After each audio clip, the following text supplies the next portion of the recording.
again. Yeah.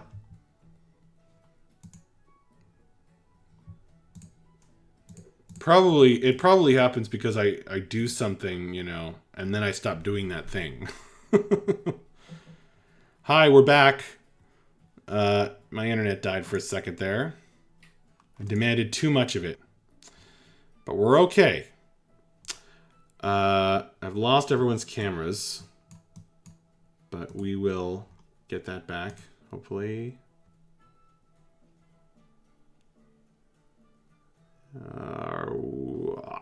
Okay. We're back. All right, let's see if pasting Avain's face onto this page causes it to break again. Didn't work. Did he appear? I don't see. Nope. Okay. Well, never mind. I'm not going to risk that happening again. Where was I? Yes. Somebody was saying something when I dropped out. I just wanted to interject really quick to let you know, because I noticed the 5 rolls that you made. Vapos is not drinking any of the wine. He's asking for water, but he'll happily eat whatever's put in front of him. Okay.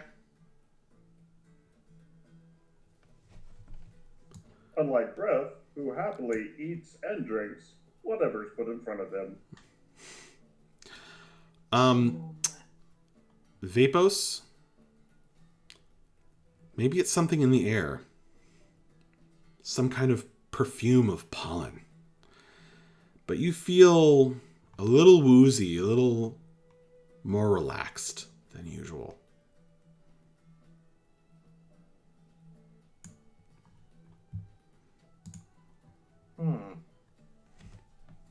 Or maybe it's something in the dire mushroom burger. Who can say? Max, I know you heard me. I don't know why I'm clarifying. I am drinking now. Yeah, I heard you. Yeah, okay. I did. You as well are starting to feel certain effects. But of course, I feel like Bliss would be a little bit tense about eating food in such a place. He's still uncomfortable. He's been nibbling at a salad. But now he's eaten the food, he's drunk the wine, and he's accepted a gift. So, if there's a problem, oh, did I mention Bliss's bed is inside of a ring of mushrooms? Avain,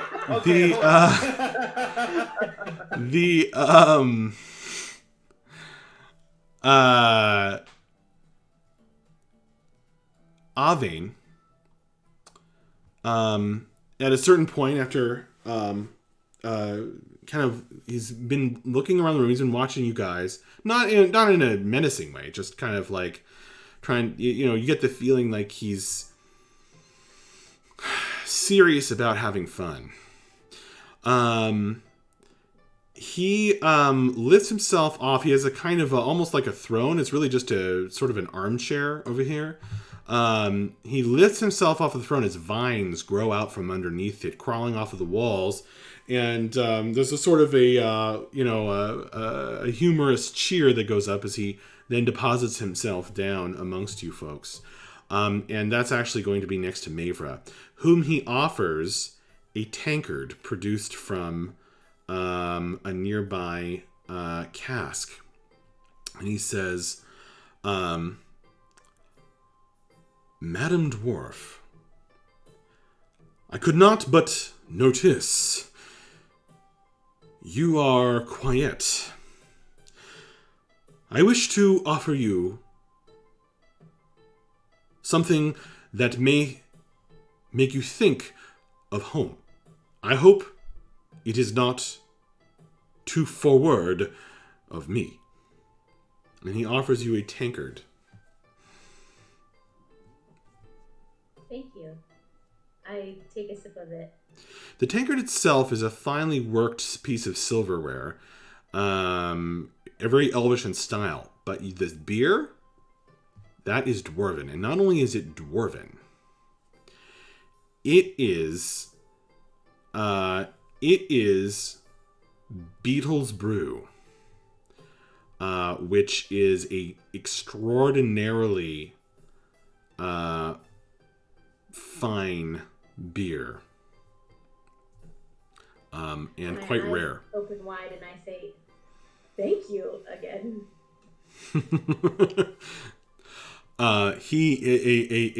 A grin, a very pleased smile, creeps over his face, and he says, "You are more than welcome. I hope that you will tell me if it is being kept well."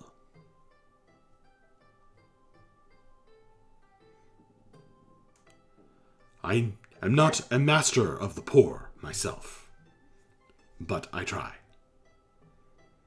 And he pours himself another tankard. Go ahead, sorry.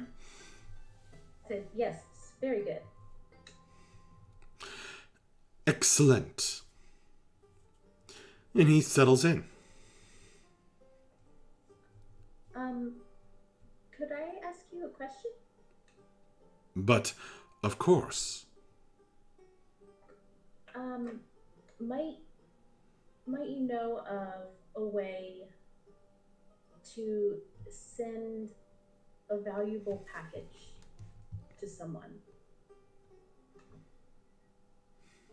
a package to someone. Yes. I assume you mean secure and Yes, a safe way, yes. over a long distance. Yes.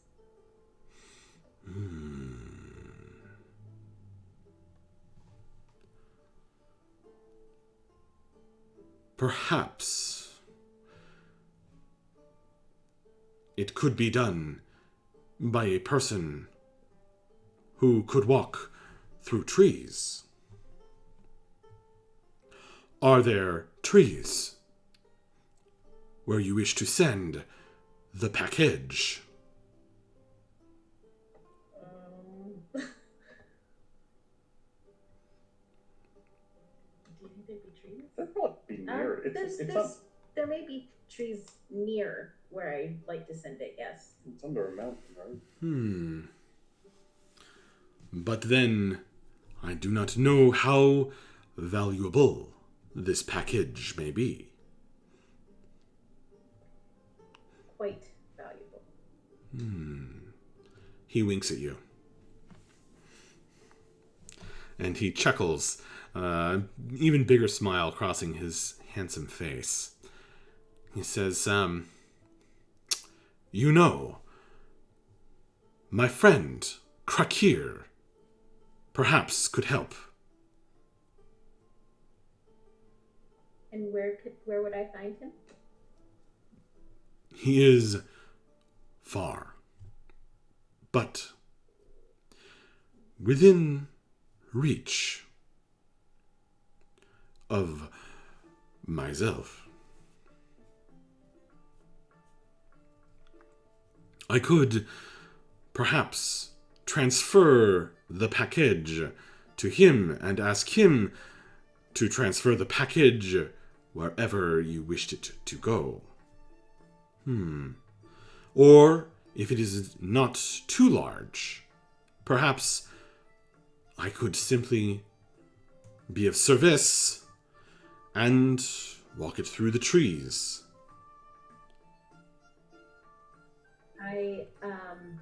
I take out a bag of gold and show it to him without opening it. I say, "Is this too big?"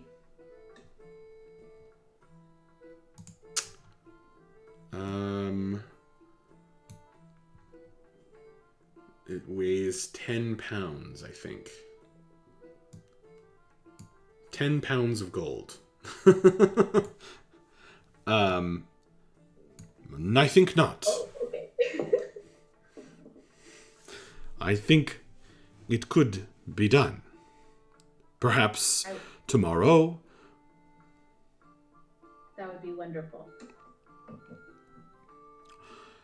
And how long will you be staying with us?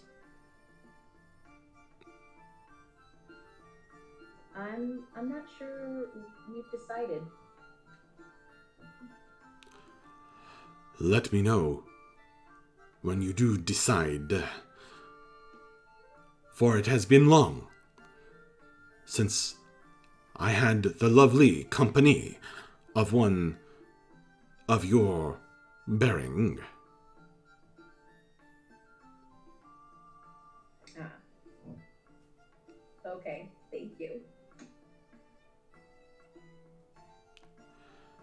You are very welcome.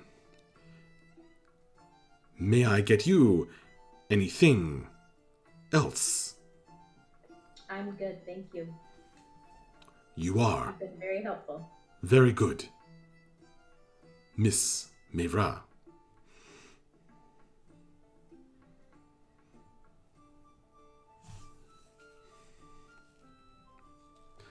He gives you a little space. But you feel his, every time your eye catches his, he winks at you. I look away quickly each time. Okay.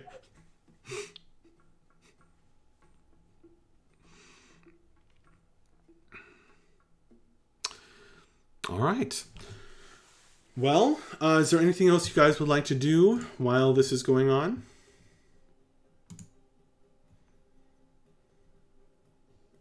I'm going to be doing something after we retire to our rooms.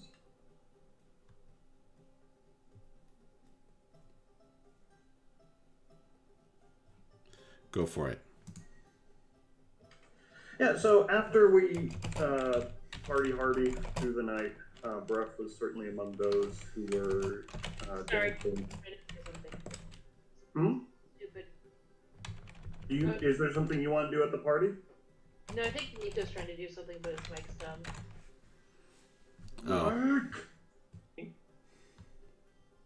Try again. You guys can't hear me, can you? I hear you. There I we hear go. you. Okay.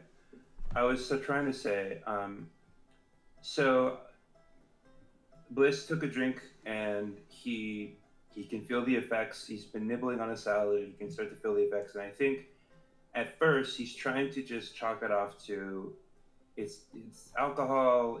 That's what it does to you. Like, this is normal. But I think as the night goes on, especially seeing the behavior of the other people, like not us, but like the folks that are from here, Mm-hmm.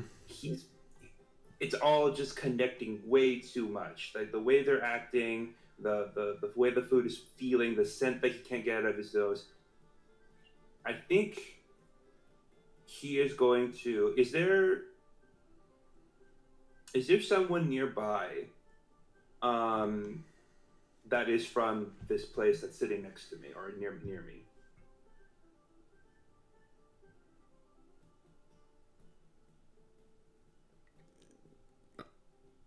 Yeah. Okay. The almost the entire population of 30. 30, I think it's 36 is in this room, so yes. Okay. I would like to turn to the closest resident of this place, whoever that may be, and Bliss will flash a nice smile, and he will just say, "This this vintage and this food is spectacular.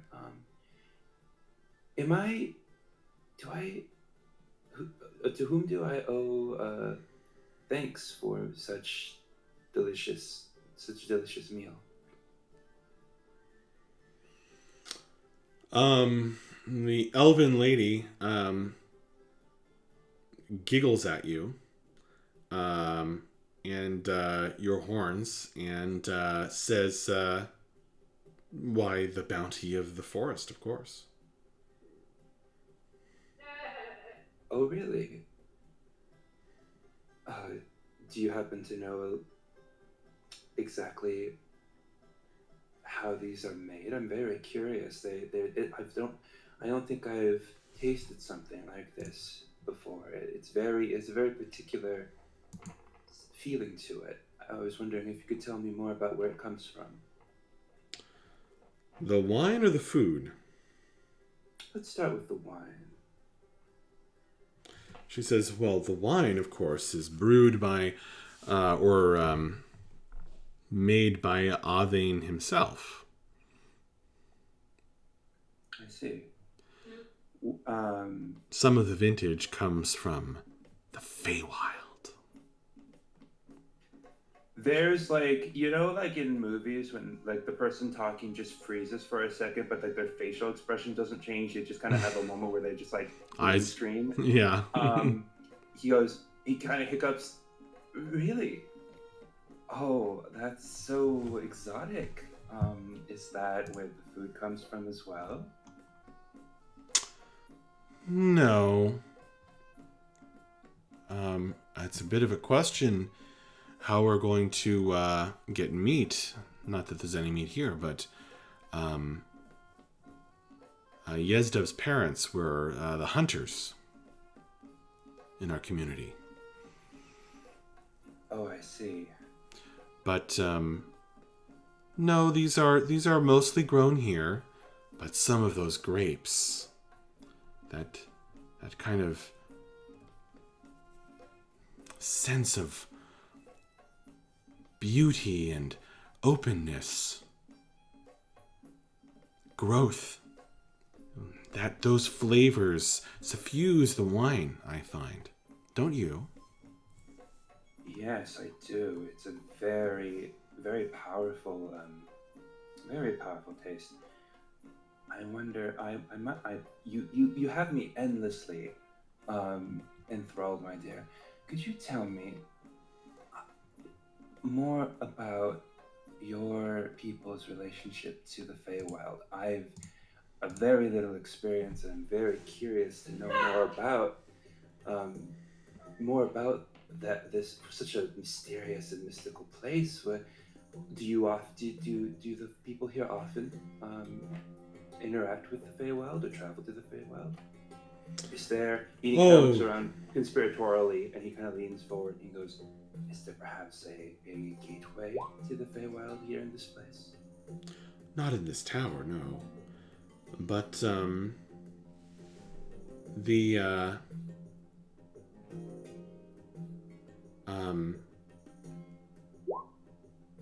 Nalar Ulana is not far. And adventurers sometimes travel long distances through trees into the Feywild. Fascinating. And then they come here. And bring us beautiful presents. Do you have a beautiful present for me?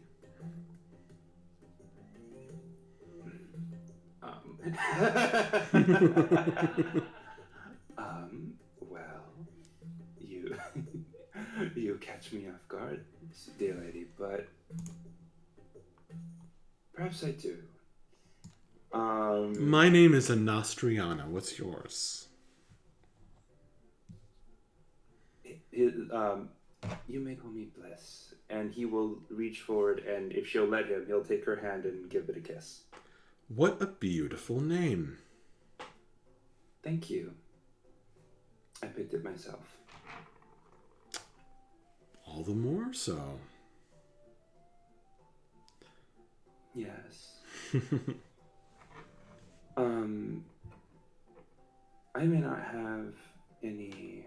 Well, actually, now that I say that, let me look at what I've got. I have a lot of things, actually. No, you know what? I have an idea. It says, well, I don't have anything for you at the moment, but seeing as you've been so kind to me and shared so much with me in this moment, I am a bard. Oh, a bard. How interesting. Yes. Yes. In his brain, he's not saying this out loud, but in his brain, Bliss is thinking, yes, if you can't tell from the all of me. And then he says, yes, and you have inspired me to come up with a special song just for you. So I'm going to take some time to write a special little song just for you because you've been such a kind hostess to me, and I've greatly appreciated. I hope that satisfies. I do admit that you've cut me to the quick, but I will do my best. I will endeavor to write something um, that will serve to repay the debt that I owe to you for your wonderful service to me tonight and being so open. Well, I'm far from satisfied, but that sounds very flattering. No one's ever offered to write me a song before. Hey, Avane! She yells across the room. He's gonna write me a song! Avane lifts the tankard out of which he is drinking his own dwarven beer. Bliss just laughs, like a really pretty laugh, and he just says, "Well, my dear, I think I shall continue to partake of this wonderfully infused wine and food, and continue to enjoy the evening. As I think about your song." think I got a lucky roll with the not waking the baby there.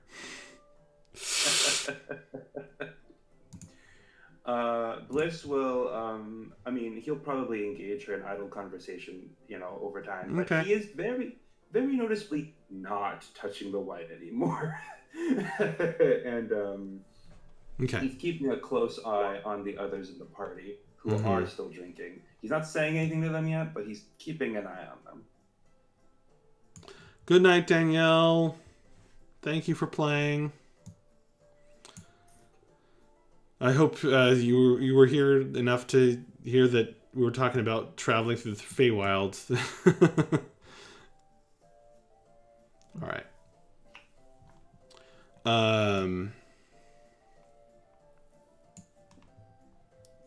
Okay. Well, this blue-eyed, moderately attractive woman seems to have set her sights on you a little bit, Bliss. Very well, But she's also playing the room. She what? She's also playing the room, and she's not the only one. Fair enough. Yeah, I noticed. That's all I was going to do. Okay. Anything else, guys? All right. So, you are given rooms, or beds at least. There's these sort of partitions on this level of the tower so that you can have a bit of privacy between the various beds. And you can take your gear off and your mud-stained boots and just kind of toss them into these barrels or crates or whatever's piled up about. And you can, the party dies down and you can drift off to slumber.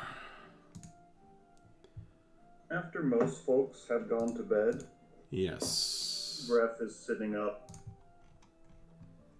I reach into my pack and I pull out the strange gift, the blessing we received. Okay. My mind goes back to the conversation I had earlier in the evening, Bliss. Okay. My mind turns to thoughts of the sea. How, with all the time that's passed, while my sea family will always be with me, they'll always be part of my memory. in a way, I've really found a new family here with the Wanderers. Maybe it's time to let them go. But one thing that I can never let go is the sea. And so I'm going to take the gift of the Magog into myself with the intent of establishing that connection to the sea. Mechanically speaking, switching from a barbarian, from the path of the ancestral guardian, to path of the storm herald. Whoa. Whoa. Yo! That's amazing! Sorry, I meant to say that's awesome. That is super cool. Yeah. Interesting.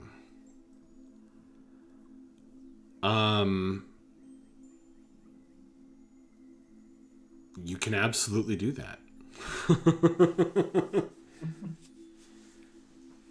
So, yes, a metamorphosis takes place overnight. Your dreams are fitful and full of storms. The faces of your crewmates fade and are replaced by roiling clouds in your dream.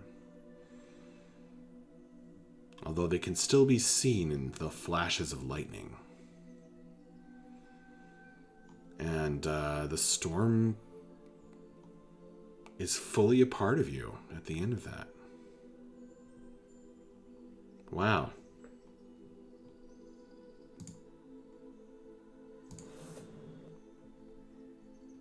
That is really something.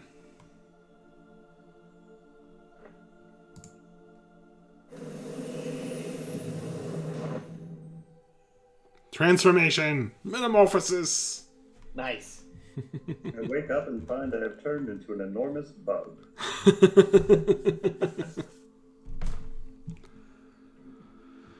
Okay.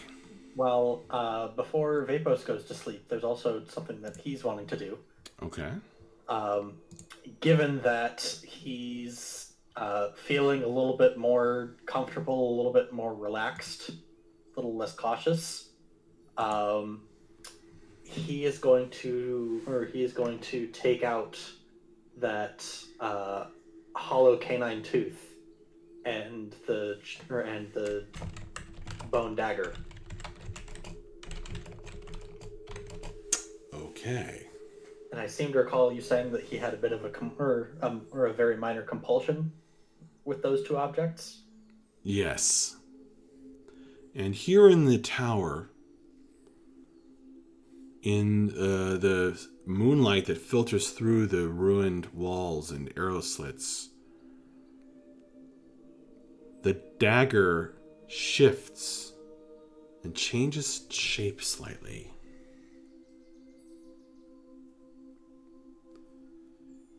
And it becomes a kind of a long, smooth, almost like a skinning knife, razor sharp, still made of bone.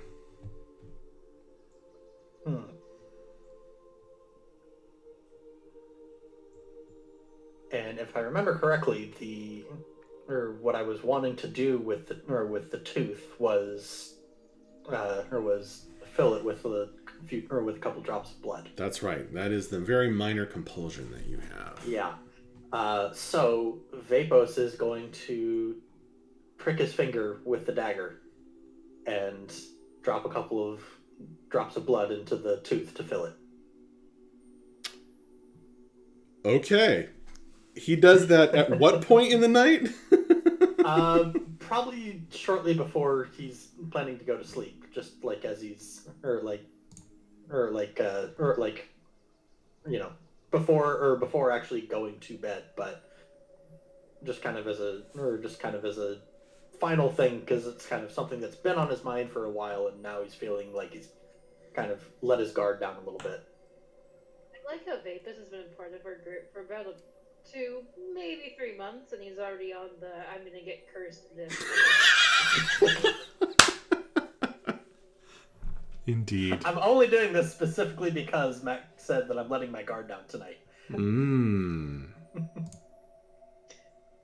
Breath's just rubbing off on A you.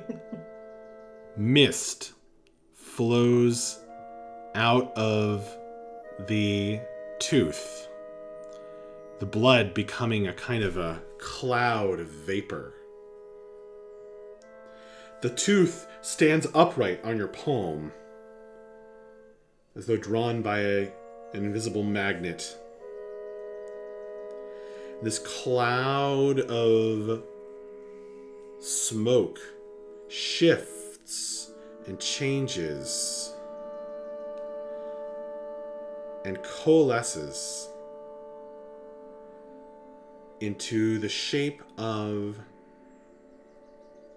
a person.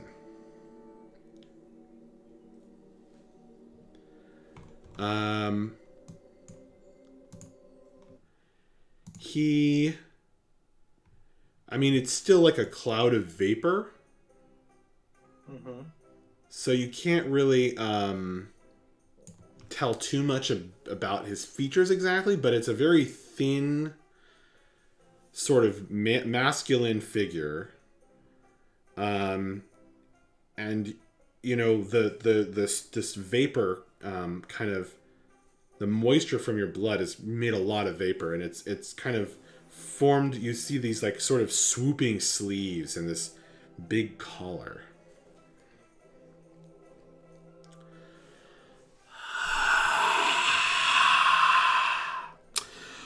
Y'all are still awake, most of you. So you can see this happening by the bed that Vapos has lain down in. It just groans deeply. Hey, Vapos. What's going on, my man?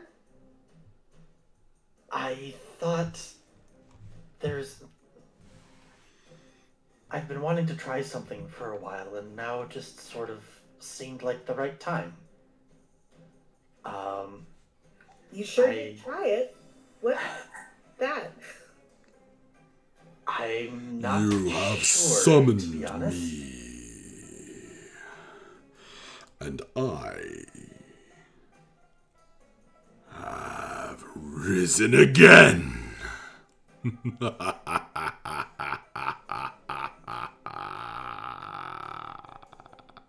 Is this just a theme with you guys? Is this like a thing I'm doing? Yes. Yes, it is. 100%. Yeah. Curie has a mental tally of like the fastest point someone's gotten cursed, and I think Brett still holds the record of that first or second session where he touched the guys. I touched it second, though. Avane comes around the corner with two ladies in night dresses, as well as Silly Bean Fastfoot, who also seems to be accompanied by a barely dressed elvish lady. And they're all kind of like, what is happening? The vaporous figure is still addressing you, Vapos, and it says, "Your speech is strange and uncouth, but it will serve. Now, you must go. Travel to the northeast of here. That is where your destination lies." And who are you? Who am I? You do not know, but you have called me back to life.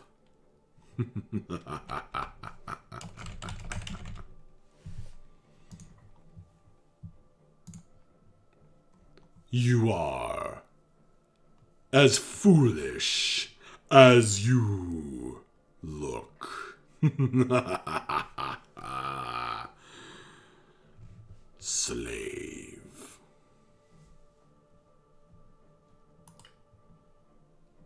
I am sorry, but I am certainly not your slave. I simply felt, or I simply desired to see what would happen. I am Mordred von Zagram the Corrupter.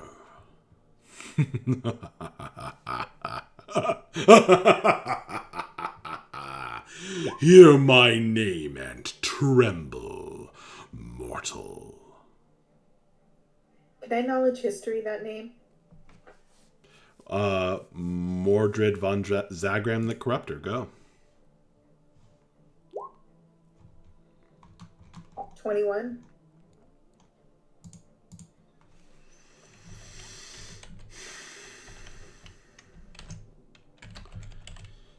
Yes.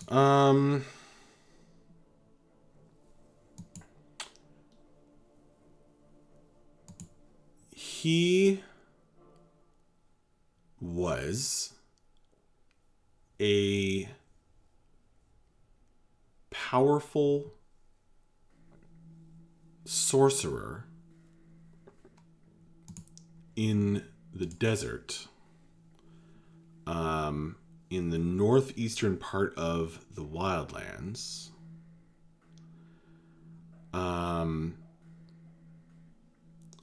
During the about 300 years ago or so. And the tales said that he used to drink the blood of his slaves until he was finally destroyed, disintegrated, actually, by Hatu the White.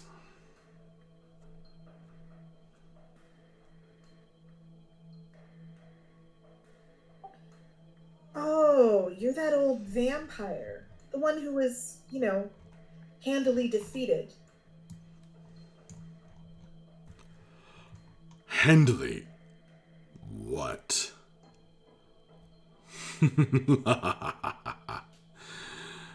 Wait a moment. Whose blood has summoned me back? I'm beginning to think that this wasn't such a good idea after all. And I'm going to try to slash the Shadow Dragon dagger through this. Wait. Perhaps I have given the wrong impression.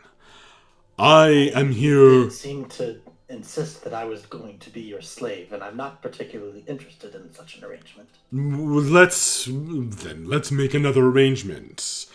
I will help you acquire great power and treasure. I've heard this one before. You don't want to do that. I will reveal secrets to you.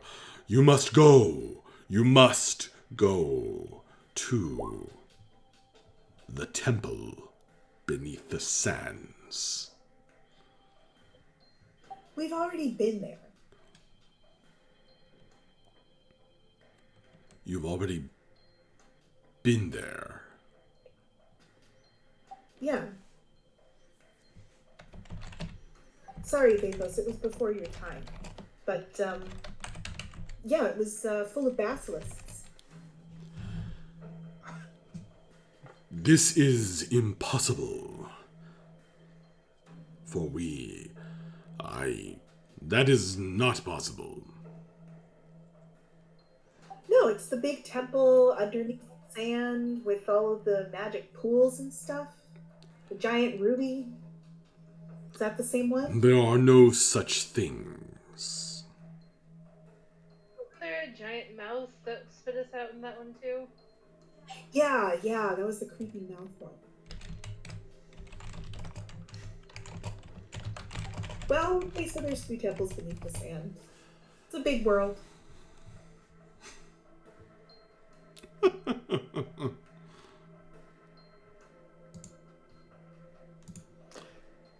I Well, assure you, this you would be a fool not to heed me. Bliss will speak up at this point and say, Vapors, I can tell you with immense certainty that any powerful being that offers you more power in exchange for a service, it does not have your best interest in mind. This is not this. You should not listen to this creature, and you should not do anything it says. I am inclined to agree, especially since the first thing it said was that I was a fool for summoning it. The So, ancient farewell. vampire lords still rule, their power ripe for the taking. I already know far too many secrets about far too terrifying of powers. I would rather not be burdened with even more so. And I'm going to go ahead and stab him with the dagger. Okay. Indeed, it works as you expected. The dagger causes the smoke to just dissipate.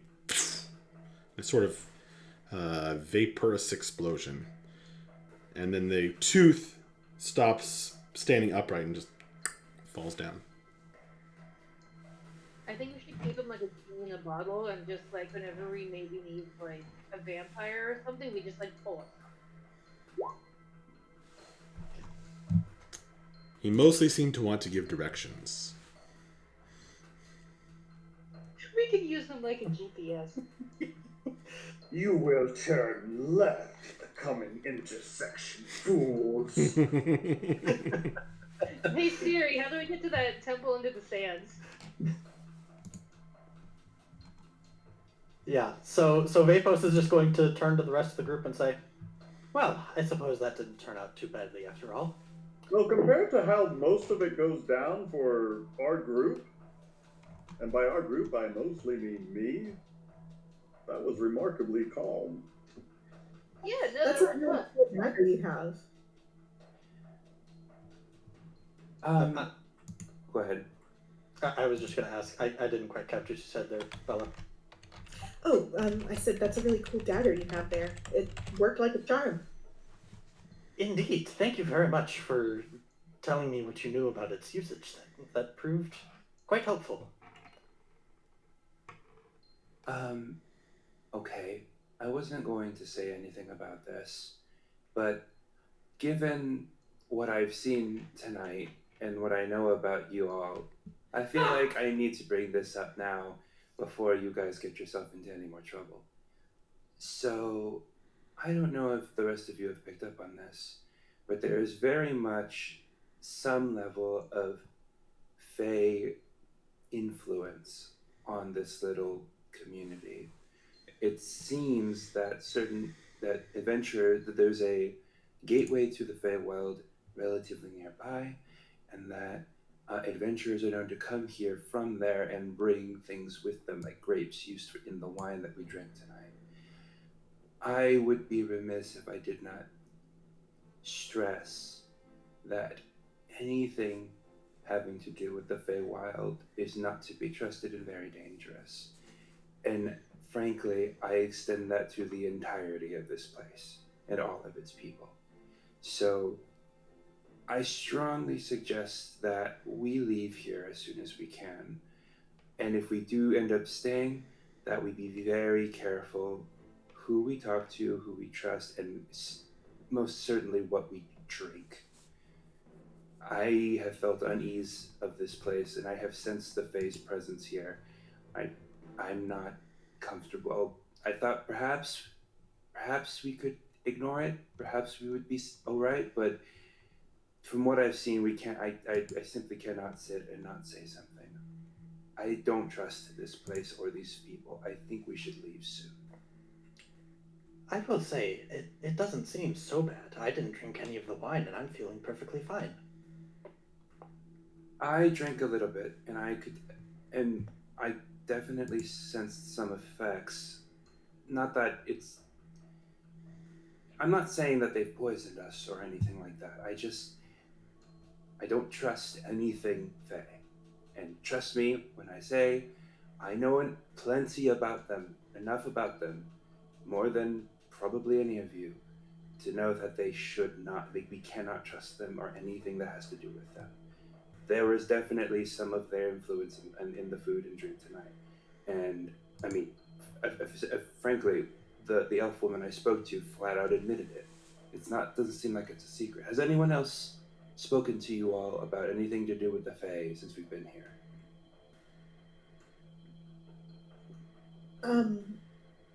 Not really. I mean, I did hear that there was a Feywild portal nearby, but I don't know. It seems like as long as we stay away from it. All right. I don't presume to tell everyone what to do. I just.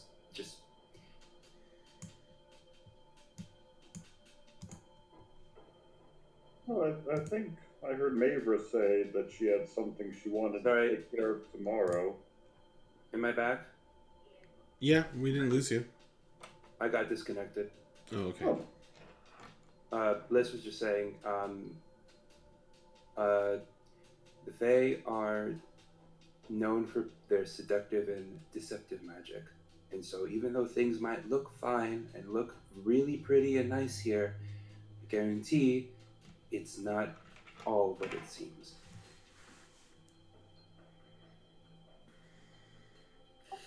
Well, I don't think that we can afford the time to stay here very long. So it's not like I'm planning to settle in here like we did in Westhead. But if Neighbor needs to do something tomorrow, I think we could stand to spend maybe one more night here? We'll see how long tomorrow takes and go from there. But your point is well taken, that we shouldn't stay here too long, nor should we get overly involved with the people here based on the proximity of the Feywild. I think that we'll all be on our guard. He kind of gives a meaningful look to Vapos and the thing he was holding, and just says, "I certainly hope so." And that's the end of what he has to say.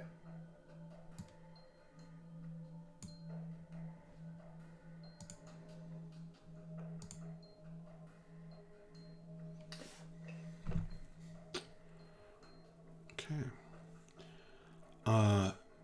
Well, as your conversation winds down in the moonlit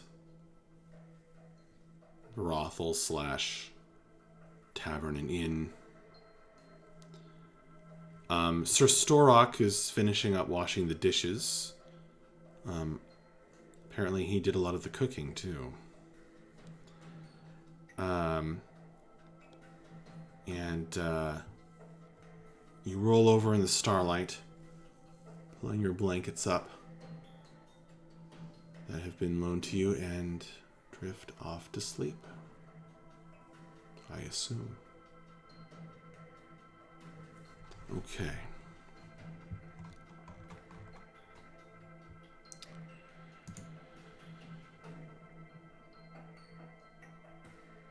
Bliss. Gosh dang it.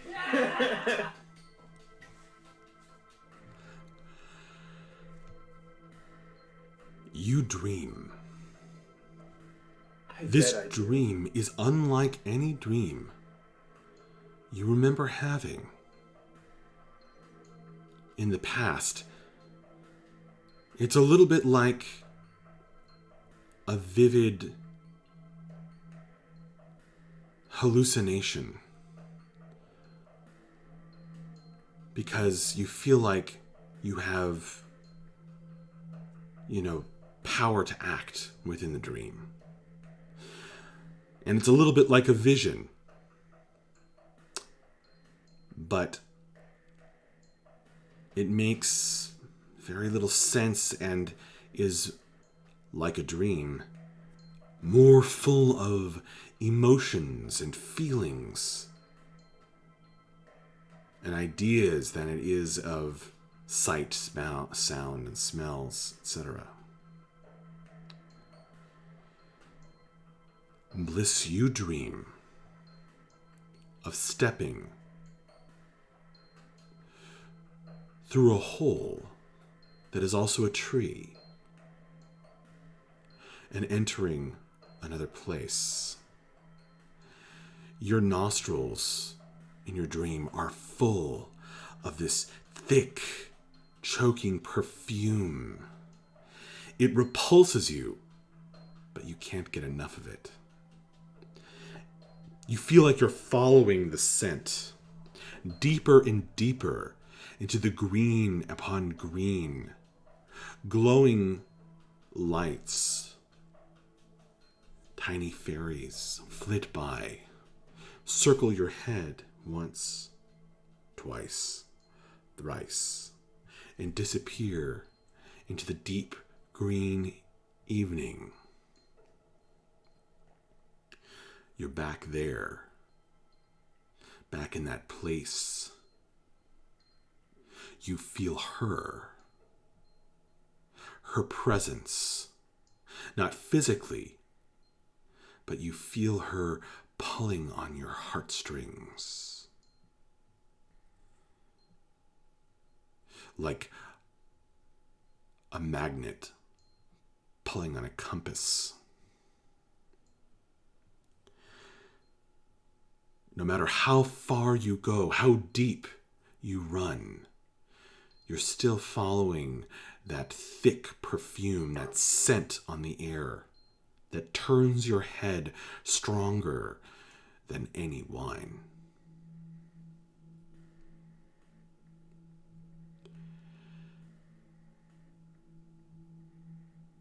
Each step in a new place, yet it feels so familiar. You're running towards something wild, unexpected, free. It terrifies you, but you can't get enough of it. You crash through leaves and stumble over roots.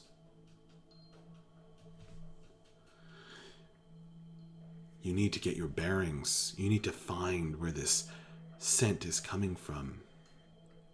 Everything around you is spring. It is spring, after all. Life is blooming, and it rubs off on your hands as you climb a tree.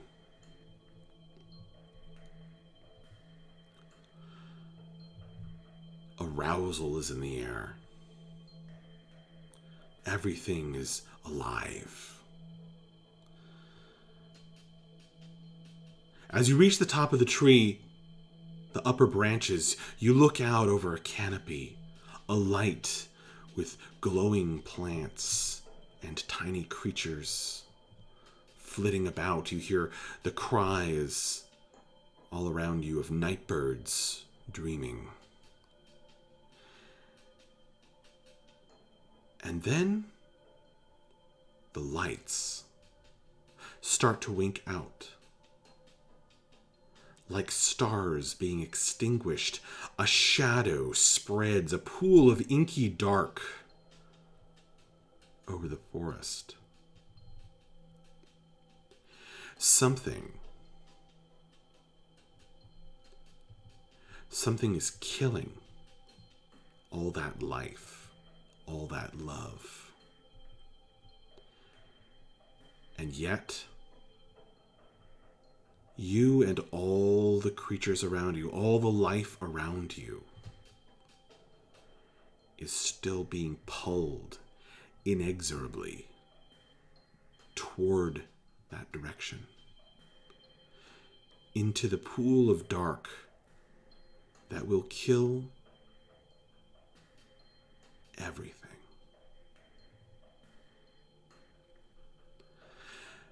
deep in the pool of darkness,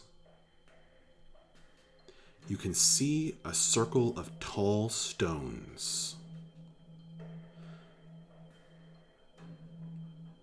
And then you wake up.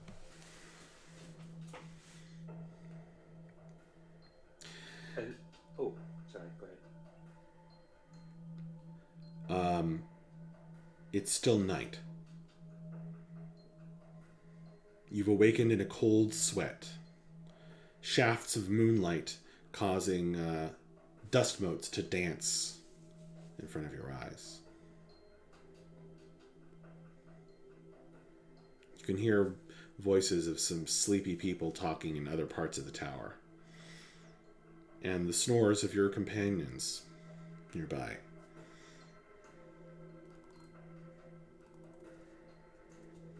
Bliss sits there and is just breathing heavily as he's recovering from that. He takes a moment to recover, and he looks over to his bag and he reaches into it and he pulls out of a secret compartment in the bag. He pulls out a letter that it looks worn. Looks like it's been opened and read many times. The paper is worn.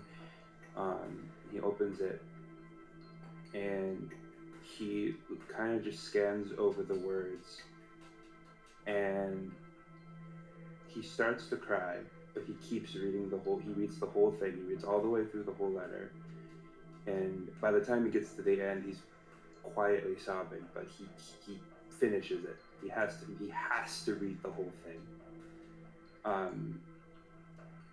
Because he has to remember why he cannot go back. And then he closes it up, he puts it back in the bag, and he kind of curls up in his bed. You know, his tail just kind of like wraps around himself as he just kind of like curls up and tries to go back to sleep after all of that. His makeup's messed up. He's all disheveled, but he feels better now after reading that letter. He feels sort of better than he did when he just woke up from the dream, and I think he's able to go back to sleep. Okay. Next morning, you all will be able to tell that Bliss he sweat through his sheets.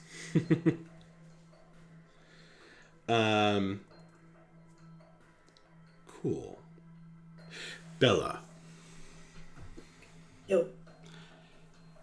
This night you dream. You dream of words on a page. Pages flashing past. Footnotes. The book is put on a shelf and another withdrawn.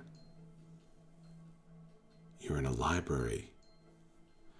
You can smell the old book smells and feel the leather covers, the pages of parchment turning. There is whispering nearby, an echoing hall of books upon books upon books. It reminds you of Arkney, but it's not Arkney. In your dream, your view pulls out just a tad. You see you bent over the desk, wearing the golden armor of Ibogruger, poring over a pile of books, searching hungrily. You must find who she is. It must be in one of these books.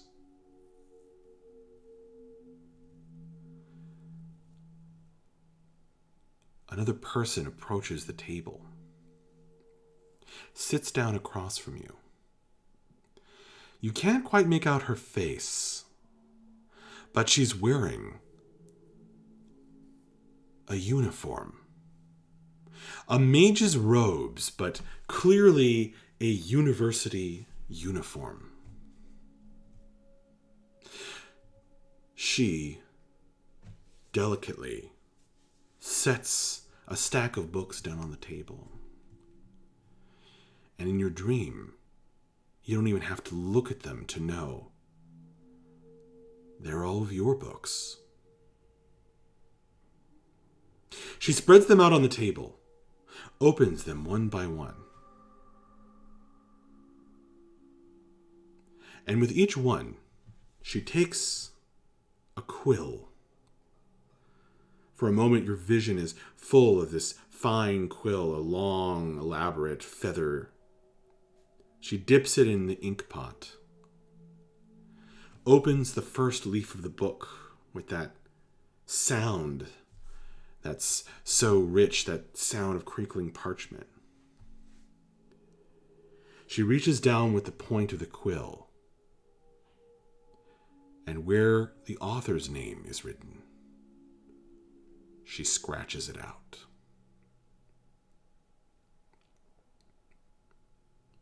She laughs again.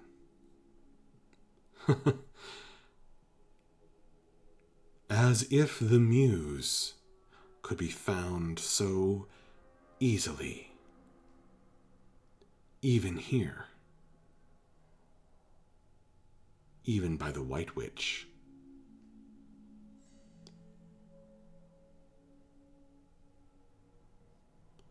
Do you want to do anything in your dream, Bella? Yeah, I'd like to grab the pile of books away from her and just say, "Excuse me, you're not allowed to do that." The books, she laughs. The books, the sound is like bells. A beautiful laugh. The books kind of fall out from your arms. Here in this vast university library, the sound echoes. Everyone stops what they're doing, whispering, and turns and looks right at you, Bella. And they start laughing. You look down and you realize, and it doesn't make sense, but in the dream it works. They all can see that on every one of your books has been defaced. Every one has had your name scratched off.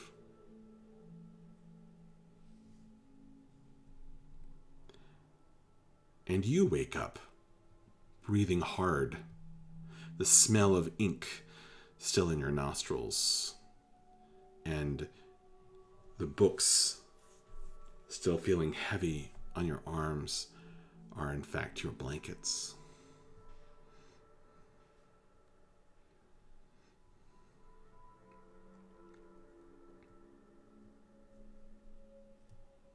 I think Bella would just kind of curl up in the fetal position and try to calm herself down. Okay. It's the next morning.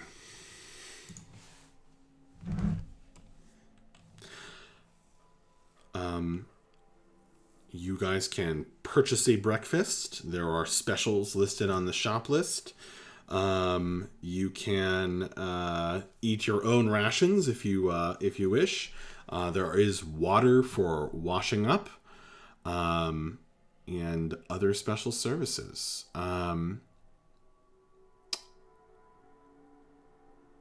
I guess I just want to know what you guys want to do before we finish out the session. Shortly here. I just want to know what you intend.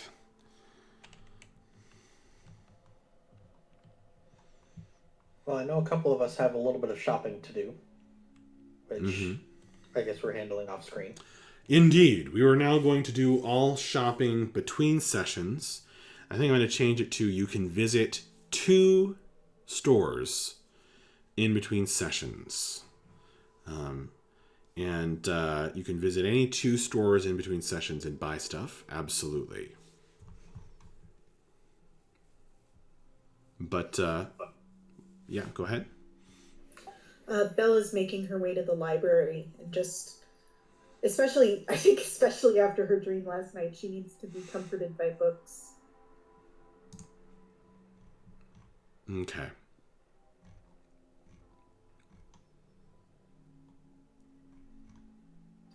Well, you will discover that the Croc Hall is kind of a friendly, not too scary drug den. Yeah, it would be. I asked for. But kind of what they do is Mara Xylosiant. What they do is they take this particular drug called Sunlight and read adventure novels. Oh, okay then. Yeah, that sounds awesome. And they have quite a lot of varying quality just adventure novels. Just kind of piled up, and you just what they do is they she smokes a little it's like an opium den kind of. Takes a little smokes a little opium, a little crack, a little cruck, and kind of sprawls out and reads a book. It's a pretend. I mean, these are pretend drugs. These aren't real. They don't do any harm. The man with no screen name says, "You guys really need to stop falling asleep, yo." True enough.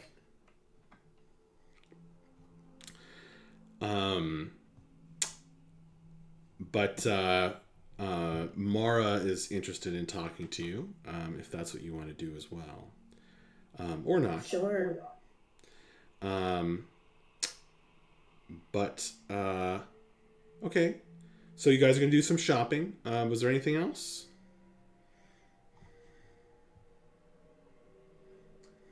Nothing specific. Just Bliss is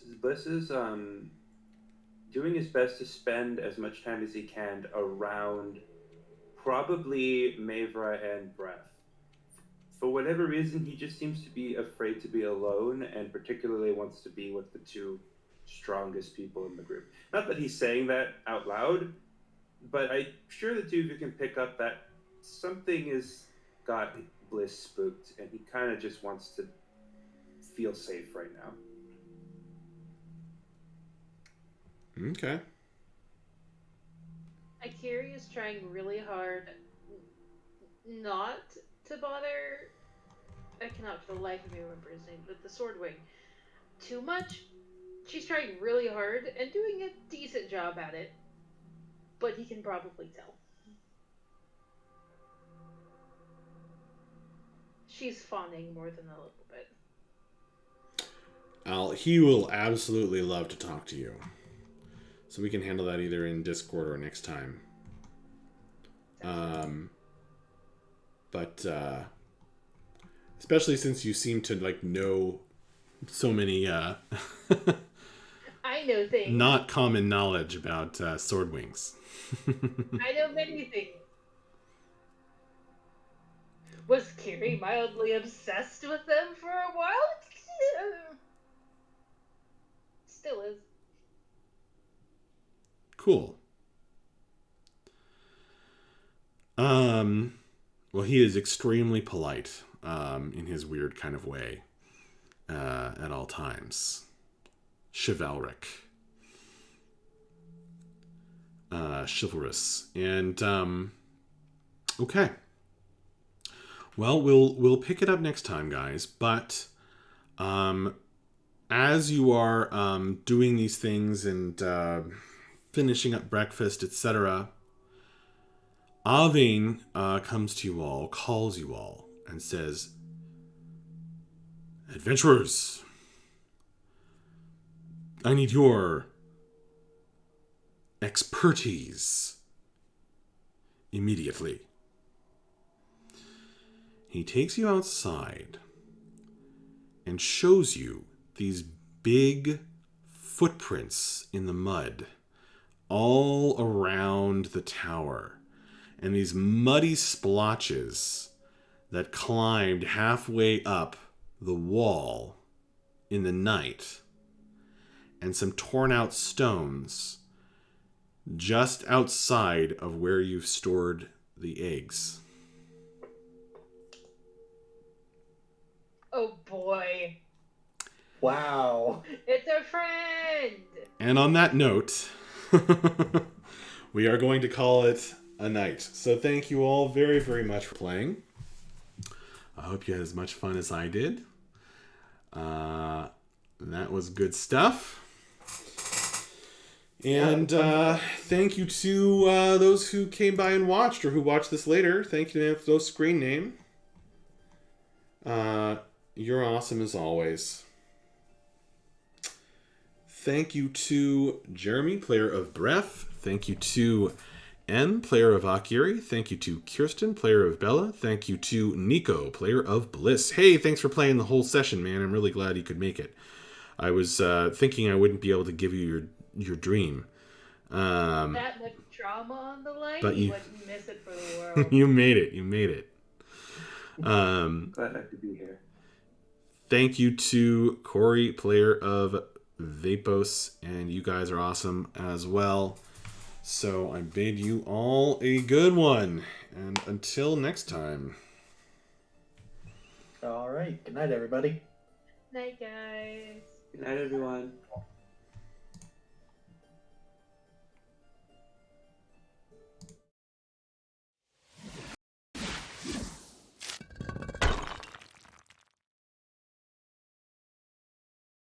Oh my god, I think it was.